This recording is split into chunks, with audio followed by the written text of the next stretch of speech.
I'm JB from Belmore Digital with my digital update for this week, Monday 4th of May 2026. Happy Star Wars Day! Vine is back this week, which tells you more than you think. SEO keeps drifting towards brand, whether you like it or not. Helpful content again, and still not that simple. Paid social measurement is still an educated guess. Your brand name just isn't yours anymore. Platforms are shaping outcomes more aggressively this week while asking you to trust their interpretation of what works. That applies to content, measurement, and even your own brand presence. Before I get into it, my Digital Trends 2026 report is out now and it is still free. Chock full of detailed strategic insight, it is an essential read for any senior marketer, founder, or C-suite leader who wants to stay ahead of the game. Your time won't be wasted.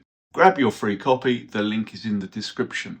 Now, if you want to know the full story, go read the full post on belmoredigital.com or watch this full-length video right here on my Belmore Digital YouTube channel. So, get in touch to discuss all of this with me or drop me a follow to get more of my updates in your feed. Vine is back, which tells you more than you think. If you've been around long enough, you'll remember Vine as that 6-second app that taught everyone how to be funny on a deadline. It's resurfaced in a limited form with early coverage outlining a cautious return to short-form creativity. Not a full relaunch, more of a toe in the water. You're not looking at a serious TikTok competitor here. The market has moved on and the incumbents are deeply embedded. But the fact that Vine is even attempting this tells you something about how sticky simple formats can be. What matters is the reminder that constraints often outperform complexity. 6 seconds forced clarity. Now, most platforms try to simulate that with algorithms deciding what deserves attention. It's not quite the same thing. If short-form video sits anywhere in your mix, it's worth revisiting what you're actually producing. We help clients rethink content formats that people will watch to the end. You can see how that works in our content strategy work. Get in touch to discuss it with me or drop me a follow to get more of my updates in your feed. SEO keeps drifting towards brand, whether you like it or not. There's a growing push to frame SEO as more than rankings, focusing instead on visibility, credibility, and selection. The idea is simple enough. Being found is only step one. Being trusted is what closes the gap. You've probably felt this already. You can rank well and still lose the click, or get the click and lose the conversion. Rankings alone are doing less heavy lifting than they used to. Where I get slightly skeptical about this is how neatly this is being packaged. Trust is not a checkbox, and Google is still getting at it through indirect signals. Sometimes it gets that right, sometimes it doesn't. The shift is real. SEO is edging closer to brand perception, whether teams are set up for it that or not. If your site feels thin or generic, rankings won't carry you very far. If you're trying to align search with how your brand actually shows up, that's exactly the sort of problem our SEO services are built for.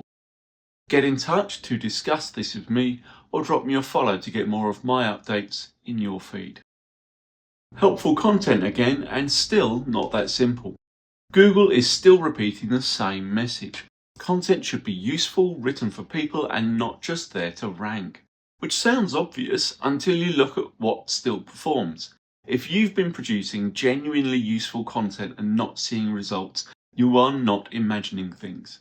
There is still a gap between what Google says it wants and what actually wins in some spaces.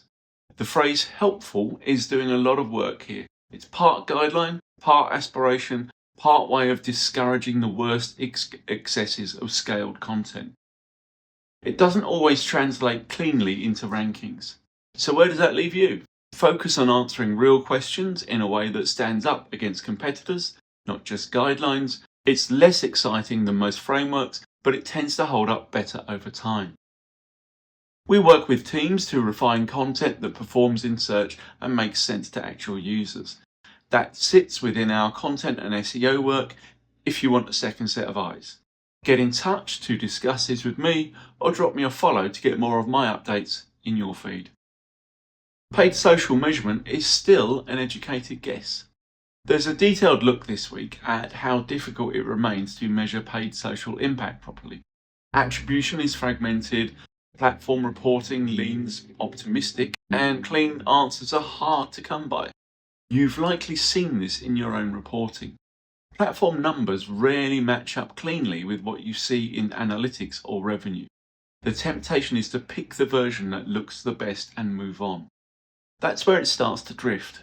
If you rely too heavily on platform reporting, you're letting the same system that spends your budget grade its own work, which is convenient but not especially objective. The direction is fairly clear. Measurement is moving towards blended views, mixing platform data with your own signals and a bit of judgment. Not perfect, but closer to reality than a single dashboard. If you're questioning what your paid social is actually delivering, we can help you sense check it. Our paid social and PPC work is built around performance you can defend. Get in touch to discuss this with me or drop me a follow to get more of my updates in your feed. Your brand name isn't yours anymore. There's a growing issue around branded search slipping out of direct control where PPC and SEO teams lose control in branded search. Other brands can bid on your name, the results page is more crowded than it used to be, and you're no longer the only one shaping what people see when they search for you. If you assume people searching for your brand will naturally find you, it is worth checking that assumption. The path is not as clean as it used to be. There's something slightly absurd about paying to defend your own name. It used to feel like a corner case, now it's standard practice in a lot of categories. The platforms would argue this improves competition. You can decide how convincing that sounds. The broader point is that even high intent traffic is being mediated. You don't fully control the experience around your brand in search anymore. If branded terms aren't being actively managed across SEO and PPC, it's worth addressing. We handle that overlap in our search and PPC management work. Get in touch to discuss this with me or drop me a follow to get more of my updates in your feed. And that's a wrap. There's a consistent thread this week. Platforms are shaping outcomes more aggressively while asking you to trust their interpretation of what works. That applies to content, measurement, and even your own brand presence. If there's one practical move, it's this. Stay close to your data, but keep a layer of skepticism between you and the platform narrative. My Digital Trends 2026 report is out now and it is free. If you're a senior marketer, founder, or in the C-suite, this is the read that will put you at the forefront. Grab your copy, the link is in the description. If you want help cutting through the noise and turning change into progress, get in touch via the details in my profile. And in the meantime, don't forget to drop me a lovely follow to get more of my updates in your feed. Cheers.